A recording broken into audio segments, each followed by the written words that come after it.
Donc, merci. Merci à Isabelle d'avoir accepté qu'on travaille ensemble. C'était très intéressant. Alors, nous, ce qu'on va vous proposer, c'est aussi des mises en situation, mais on va carrément vous faire un petit jeu de rôle.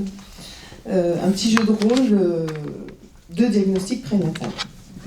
Donc, voilà, je vois une patiente en consultation qui vient de passer son échographie du 2e trimestre. Et je lui annonce, madame, l'échographie du 2e trimestre a mis en évidence la présence d'une malformation cardiaque chez votre enfant à naître. Et cette malformation, elle n'est pas isolée parce qu'en fait, on a vu un autre signe qui est associé. Et il y a une autre malformation qui est une suspicion d'une fente palatine. Alors, en plus de ces 2 malformations, il y a aussi un retard de croissance qui commence à s'établir. Alors, les 2 malformations qui sont identifiées sont accessibles à la chirurgie, prises indépendamment. Actuellement, on sait bien les prendre en charge, mais d'un autre côté, le fait qu'il y ait plusieurs malformations et ce retard de croissance nous fait craindre qu'on soit dans le cadre de ce qu'on appelle une affection syndromique, possiblement d'origine génétique. Oui, mais alors là, moi, je ne comprends pas ce que c'est qu'un syndrome. Et puis, qu'est-ce que ça signifie pour mon enfant ? Alors, ça signifie qu'on a possiblement une cause génétique unique, soit une anomalie chromosomique, soit une anomalie au niveau d'un gène, qui pourrait expliquer la présence de ces 2 malformations et du retard de croissance, mais qui serait possiblement également responsable d'autres anomalies qui surviendraient possiblement en période postnatale, tel un trouble du neurodéveloppement, un retard de développement, une déficience intellectuelle ou un trouble du comportement. Pour toutes ces raisons, actuellement, on se situe déjà dans une situation préoccupante. Écoutez, je suis très étonnée, mais qu'est-ce que ça signifie exactement ? Est-ce que vous pourriez me préciser mieux ce risque ? Et puis, parce que moi, je ne souhaite pas avoir un enfant handicapé. Alors, dans ces situations, dans un premier temps, on va essayer de rechercher des anomalies chromosomiques, c'est-à-dire qu'on va vous proposer une amniosynthèse qui va nous permettre de faire le karyotype de l'enfant, de faire également ce qu'on appelle une analyse chromosomique sur puce à ADN et nous permettre d'éliminer la présence d'une anomalie chromosomique qui, si elle était présente, confirmerait le mauvais pronostic. Oui, mais alors, si vous ne détectez aucune anomalie, finalement, est-ce qu'il y aura d'autres examens pour analyser plus précisément les gènes ? Alors oui, maintenant il est possible de réaliser ce que l'on appelle une analyse par séquençage d'exomes. Elle permet d'analyser un très grand nombre de gènes, environ 25 000 gènes, et elle pourrait également possiblement identifier une cause génique, c'est-à-dire une anomalie au niveau d'un gène, qui également pourrait confirmer un mauvais pronostic. Mais finalement, si cette analyse ne retrouve pas de cause, est-ce que je pourrais être complètement rassurée pour mon enfant ? Non, malheureusement, dans situation, comme je vous l'ai précisé, du fait de la crainte d'un syndrome, on ne pourra pas vous rassurer complètement. Oui, alors donc si je comprends bien vos explications, la seule présence de ces anomalies définit un risque d'une affection qui me paraît très gravement invalidante. Et donc, est-ce que dans ces conditions, je peux demander une interruption médicale de grossesse ? Premier scénario. Alors, le deuxième scénario est très proche, mais un petit peu différent. Donc, on est dans la même situation, une patiente qui vient de passer son échographie du 2e trimestre, et donc, madame, l'échographie que vous venez de passer a mis en évidence une très forte probabilité, mis en évidence que votre enfant à naître présente une malformation cardiaque que l'on appelle une tétralogie de Fallot. Mais alors comment est-ce que c'est possible ? Parce que tout allait bien jusqu'à maintenant, j'ai eu 6 mois de grossesse et je ne comprends pas comment vous n'ayez pas pu vous en rendre compte avant. Alors, il y a plusieurs degrés, plusieurs formes différentes de cette malformation qui est de toute façon très difficile à diagnostiquer en tout début de grossesse et qu'on ne voit généralement pas avant le 2e trimestre. Mais finalement, est-ce que la vie de mon enfant est en danger ? Pour le moment, c'est encore difficile à dire. Cette malformation peut être liée à beaucoup de facteurs et surtout à des formes de gravité différentes. Actuellement, on est plutôt dans ce qu'on appelle une bonne forme de cette malformation et qui donc aurait un bon pronostic et une bonne prise en charge chirurgicale. Alors, est-ce que ça peut être dû à une consommation de certains médicaments ou de tabac ou parfois d'alcool ?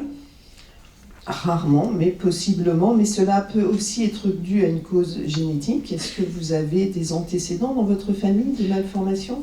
Écoutez, là, il me semble que j'ai un oncle qui a perdu un enfant très jeune, mais je ne me souviens plus vraiment de la raison de ce décès. Mais est-ce que vous pensez que mon enfant pourrait lui aussi mourir de cette malformation? Alors actuellement, cette malformation seule, comme je vous le disais, peut être prise en charge dans de bonnes conditions au niveau chirurgical et essentiellement si elle est complètement isolée. Mais au moins, est-ce que vous êtes sûr de votre diagnostic? Alors, le diagnostic de la malformation, oui, on sait qu'elle est présente. Ce qui est maintenant important, c'est que l'on puisse préciser si celle-ci est isolée. La raison pour laquelle on va vous proposer de réaliser une amniosynthèse pour éliminer toute anomalie chromosomique, y compris des anomalies de très petite taille. Si ces résultats sont normaux, cela sera en partie rassurant. Mais par contre, ces techniques ne nous permettent pas d'analyser les gènes. Or, on sait qu'il peut y avoir également des causes géniques à cette malformation. Mais est-ce qu'au moins cela permettrait de mieux soigner mon enfant et lui donnerait plus de chances de survie? Parce que j'en suis quand même à mon 6e mois de grossesse et pour moi, il fait déjà partie de ma vie, cet enfant, et sa chambre est prête, toute la famille l'attend. Et je ne m'imagine pas de tout arrêter s'il y a une chance de sauver mon enfant.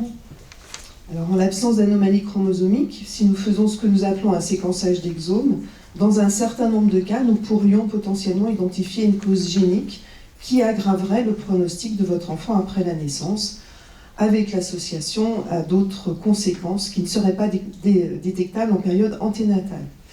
Si cette analyse s'avère strictement normale, elle pourra être plutôt rassurante, mais le résultat peut également mettre en évidence, dans certains cas, des variants de signification inconnus que nous ne sommes absolument pas capables d'interpréter. Alors là, je vous avoue que je ne sais plus très bien quoi penser. En plus, mon compagnon m'a quittée lorsqu'il a su que j'étais enceinte et je me trouve vraiment face à tant de questions.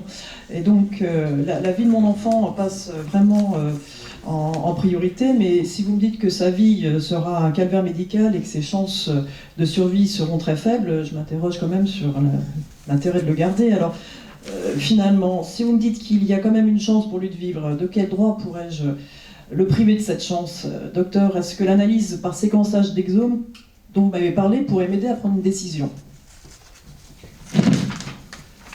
Voilà, scénario 2. Alors, voilà. Donc, après ces deux scénarios, très rapidement, pour essayer d'envisager quels seraient les apports de la génomique dans le diagnostic prénatal, vous savez qu'actuellement, on considère que 2 à 3% des enfants à la naissance sont porteurs de malformations, et que lorsque l'on découvre une anomalie à l'échographie, l'idée est de savoir, en particulier dans les anomalies qui sont soit prises en charge dans de bonnes conditions, soit qui n'entraîneraient pas de conséquences excessivement graves, de définir si elles sont complètement isolées ou si elles peuvent éventuellement s'intégrer dans un syndrome d'origine génétique. Actuellement, à notre disposition, on a bien sûr le cariotype pour éliminer les anomalies chromosomiques, l'analyse chromosomique sur puce ADN qui, elle aussi, élimine des anomalies chromosomiques de très petite taille non visibles sur le cariotype et qui, globalement, permet de retrouver entre 7 et 10% d'anomalies dans ces situations. Lorsqu'on a une anomalie chromosomique, que ce soit à l'ACPA ou sur le cariotype, effectivement, ça va grever le pronostic et on sait que le risque sera de voir développer d'autres choses. Alors, que peut nous apporter le séquençage d'exomes en prénatal? Il permet également, dans un certain nombre de cas, d'identifier des anomalies géniques, comme on vous l'a déjà démontré, des variants, et en particulier, si l'on met en évidence un variant pathogène de classe 4 ou de classe 5, pourrait conforter les parents dans leur décision éventuellement d'interrompre ou de poursuivre la grossesse si on met en évidence un variant associé à une malformation, à un syndrome génique connu et dont le pronostic est grave. Par contre, si le résultat montre l'absence d'anomalie, est-ce que cela ne va pas, dans certains cas, faussement rassurer les parents qui vont considérer qu'il n'y a pas d'anomalie, donc tout va bien. Et voilà, surtout en cas de découverte tardive au cours de la grossesse, c'est une question à se poser. Enfin, quel serait l'impact, et on en a déjà parlé, de la découverte d'un variant de signification inconnue que l'on ne saurait pas du tout interpréter, et Pierre Simon le disait tout à l'heure, on va rajouter des interrogations supplémentaires, ou de la découverte d'une anomalie qui naît dans un gène dont les signes cliniques ne donnent pas ceux qu'on a vus à l'échographie. Et là aussi, on serait aussi dans une grande incertitude sur l'interprétation de ces anomalies. Alors, pour donner des éléments aussi de réflexion et de discussion, 2 études, celle-ci qui a été publiée dans le Lancet en 2019, qui est une des plus grandes cohortes a priori, qui a été faite chez des patientes. En étude prospective, cette équipe a étudié une cohorte de 610 fœtus. Alors, il faut savoir que les résultats n'ont pas été rendus en période anténatale dans cette étude, mais ils ont été rendus en période postnatale, soit après interruption de grossesse, soit après la naissance des enfants. Donc 610 fœtus, l'analyse par séquençage d'exome ciblait un certain nombre de gènes. Ils sont focalisés sur des gènes vraiment impliqués dans le développement. Ils ont trouvé un variant pathogène dans 52 cas et potentiellement, donc probablement pathogène dans 24 cas. Ce qui fait qu'au total, 12,5% de diagnostics clairement d'une anomalie pathologique dans ces situations. Alors, ils ont un petit peu regardé en fonction du type de malformation, là la répartition est donnée ici, mais voilà, dans certains groupes, comme par exemple la mesure de clarté nucale ou d'autres groupes, on a quelquefois moins de 3 à 4% d'anomalies retrouvées. Dans cette étude, les variants potentiellement pathogènes et sans lien avec les signes et les variants de signification inconnue n'ont pas été rendus aux parents. Et puis une autre étude qui a été faite aux Pays-Bas, alors c'est une toute petite étude qui porte sur 20 cas. L'intérêt de cette étude, c'est que l'équipe a essayé de regarder l'impact des résultats sur la décision des parents. Et en particulier dans le groupe 1, alors il y avait 12 couples dans ce groupe, des parents qui avaient eu un diagnostic avant le 2e trimestre. Alors c'est un petit peu peut-être difficile à appliquer avec nos réflexions à nous, puisque aux Pays-Bas, l'interruption de grossesse n'est autorisée que jusqu'à 24 semaines d'aménorrhée. Mais ils ont proposé cette technique pour essayer de voir, pour aider à la décision des parents. Dans 4 cas, il y a eu un diagnostic positif qui a permis de conforter les parents dans une décision d'IMG. Et dans 5 cas, il n'y a pas eu de diagnostic et la grossesse a été poursuivie. Et les parents, rétrospectivement, ont très bien précisé que le résultat de l'exome a vraiment impacté sur leur décision. Et que, donc, du coup, il conclut que l'impact de l'exome l'analyse par séquençage d'exome aurait un impact sur la décision des parents dans 75% des cas. Dans les autres situations, alors il y a quand même des demandes d'IMG tardives aux Pays-Bas, ils peuvent les accepter, mais dans des situations où vraiment on a pu confirmer qu'il y aura un pronostic très sombre pour l'enfant. Donc voilà, il y avait très peu de cas ici, on n'en discutera pas. Quand on trouve une malformation à l'échographie, on en a un petit peu parlé, du point de vue médical, il faut qu'on se positionne entre le risque et l'incertitude. Qu'est-ce qu'on va dire aux parents ? On rappelle l'importance du droit à l'information, ça aussi ça a déjà été évoqué, le droit de savoir. La décision des couples ne pourra être valable et les couples ne pourront prendre une décision que s'ils ont eu une information complète à la fois des risques et à la fois des possibilités qui peuvent être mises en œuvre pour les préciser. Mais d'un autre côté, avec ce droit à l'information et ce droit de savoir, il y a toujours un risque de trop en faire, soit de considérer qu'aucune information n'est mauvaise et d'absolument tout donner comme information, quitte à en rajouter beaucoup et à générer des stress très importants, ou évoquer une anomalie qui n'existe pas, plutôt que de risquer de passer à côté de quelque chose. Donc ça, c'est des questions qu'on doit se poser dans ces situations.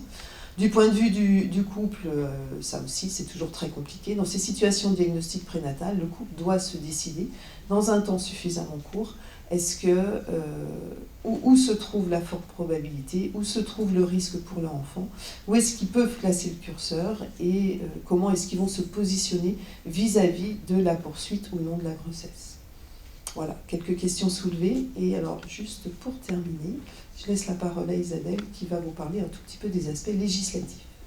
Oui, très rapidement, puisque nous sommes déjà un peu en retard par rapport au timing, mais très rapidement, puisque il me semblait important, avec le docteur de Villard, de rappeler la loi du 7 juillet 2011 qui permet l'interruption volontaire d'une grossesse à toute époque, même vraiment au tout dernier moment.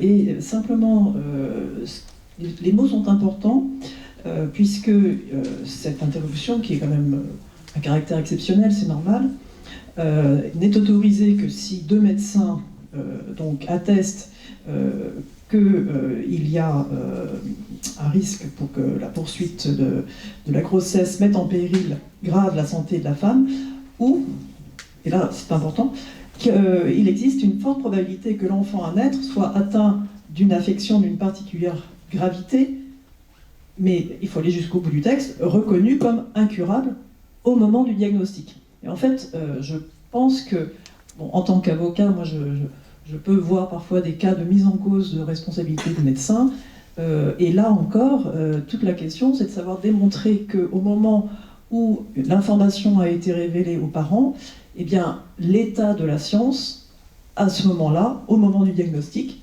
prévoyait bien que la maladie qui a pu être révélée par le séquençage était déjà considérée comme incurable.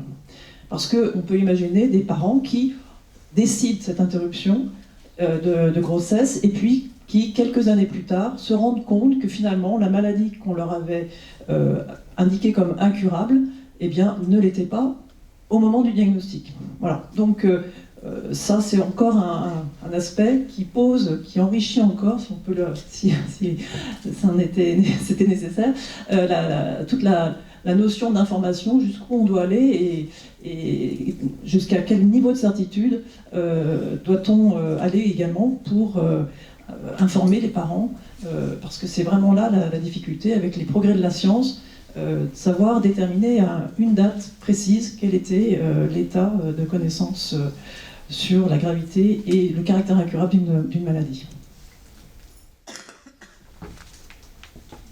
Merci. Voilà.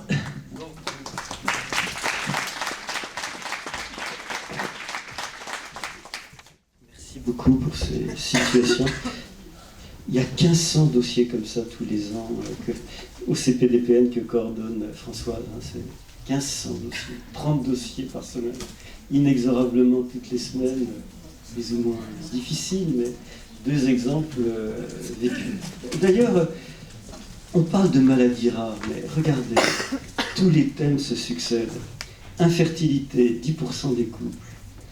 Véronique, 100% des femmes enceintes sont confrontées à la proposition d'un diagnostic prénatal non invasif. 100%. 100% des femmes se voient proposer une surveillance médicale de leur grossesse, biologique et échographique. Et 5% seront discutés dans le cadre d'un CPDPM. C'est rare, mais ce sont des... En termes de santé publique, ça concerne un très grand nombre de gens. Ce ne sont plus des pratiques marginales. Nous sommes au cœur d'un problème de santé publique. Merci de nous avoir fait présenter ça. Alors, on est très en retard. Je vous